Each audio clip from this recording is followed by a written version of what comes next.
Hi guys, today we are reading A List by Arnold Lobel. One morning Toad sat in bed. I have many things to do, he said. I will write them all down on a list so that I can remember them.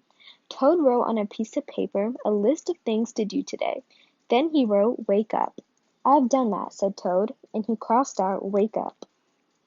Then Toad wrote other things on the paper. "There," said Toad, "now my day is all written down." He got out of bed and had something to eat.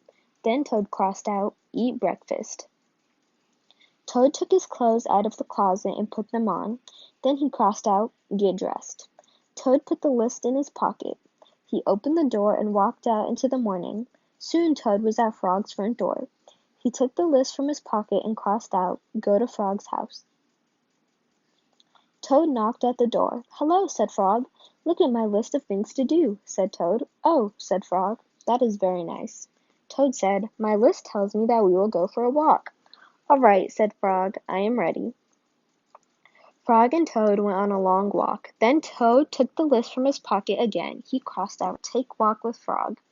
Just then there was a strong wind. It blew the list out of Toad's hand. The list flew high up into the air. "Help!" cried Toad. "My list is blowing away. What will I do without my list?"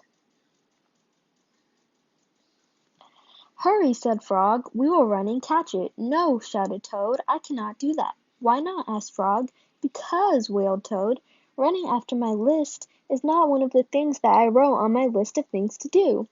Frog ran after the list. He ran over hills and swamps, but the list flew on and on. At last Frog came back to Toad. "I am sorry," gasped Frog, "but I cannot catch your list." "Blah!" said Toad. "I cannot remember any of the things that were on my list of things to do. I will just have to sit here and do nothing," said Toad. Toad sat and did nothing. Frog sat with him. After a long time Frog said, "Toad, it is getting dark. We should be going to sleep now." "Go to sleep," shouted Toad. "That was the last thing on my list." Toad wrote on the ground with a stick, "Go to sleep." Then he crossed out, "Go to sleep." "There," said Toad. "Now my day is all crossed out." "I'm glad," said Frog. Then Frog and Toad went right to sleep.